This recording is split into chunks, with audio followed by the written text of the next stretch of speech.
Subscribe कीजिए strength facts India channel को और बेल आइकन को दबाइए इतिहास से जुड़े रोचक एवं रोमांचक वीडियोस देखने के लिए।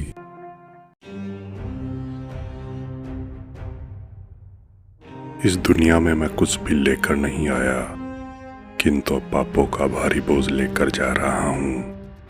मैं नहीं जानता कि मेरे लिए अल्लाह ने क्या दंड सोच रखा है। यद्यपि मुझे अल्लाह की दयालुता पर पूर्ण यकीन है, फिर भी जब मेरी खुदा से ही कोई आशा नहीं रही तो मैं दूसरों से क्या आशा रखूं। खैर जो होगा हो, मैंने तो अपनी नाव पानी के भरोसे छोड़ दी है।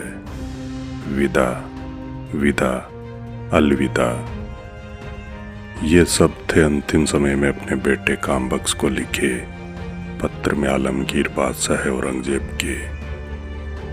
अपने जीवन के 89वें पतझड़ में भी उसके मन, वचन और क्रम से क्रूरता टपकती थी। उसकी नसों में तैमूर और चंगेज खान जैसे अत्ताताइयों का रक्त बहता था और वह उन्हीं के समान रक्त पिपासु, हिंसक और मानवता का शत्रु था। उसके शासनकाल में पूरे भारत में अशांति की ज्वाला दहकती रही, जिससे हिंदू राजाओं का मन मुगल साम्राज्य से फिर गया।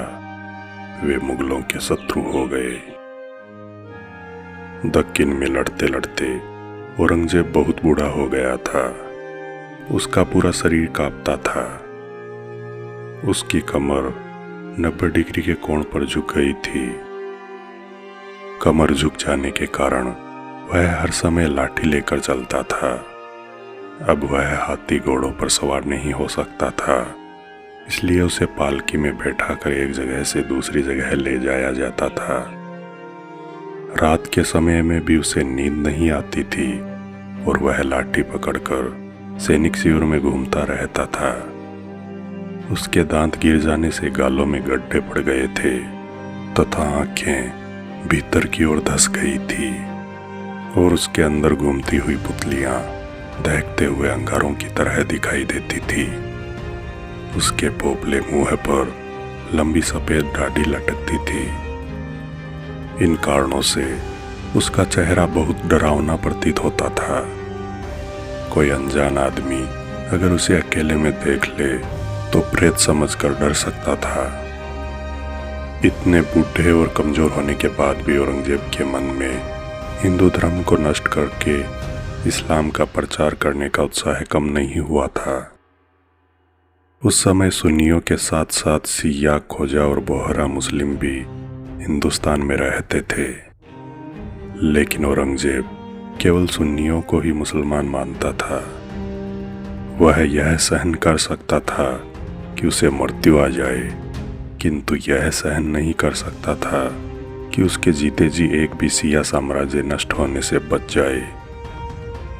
उसने अपने भाइयों को तो पहले ही मरवा दिया था, लेकिन उसके जीवन में ही उसकी सभी बहनें, कई बेटियां और बेगमें भी मर चुकी थी।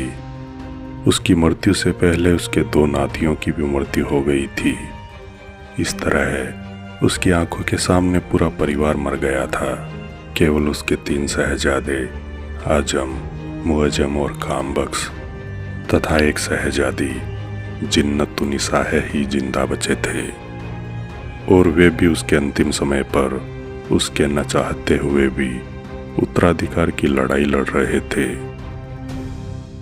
अंततः जनवरी 1707 में जब वह अहमदनगर में था तो बीमार पड़ गया। वह मरने से पहले दिल्ली पहुंच जाना चाहता था, लेकिन मराठों ने उसे चारों ओर से घेर लिया था। उसके लिए दिल्ली बहुत दूर हो चुकी थी। 2 महीनों तक बिस्तर में पड़े रहने के बाद 3 मार्च 1707 को अहमदनगर में ही उसका देहांत हो गया। उसके देहांत पर शायद ही किसी ने शोक व्यक्त किया हो, क्योंकि उसके जीवित 3 बेटे पहले से ही उसकी मौत का इंतजार कर रहे थे, ताकि उसके मरते ही वे बादशाह बन सके। कोई और होता तो अपने जीवन के 90 वसंत देखता, लेकिन औरंगजेब तो पतझड़ों का निर्माण करने के लिए ही पैदा हुआ था।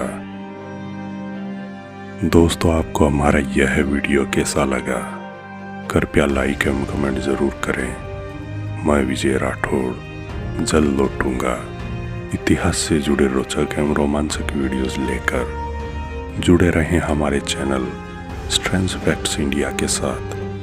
धन्यवाद।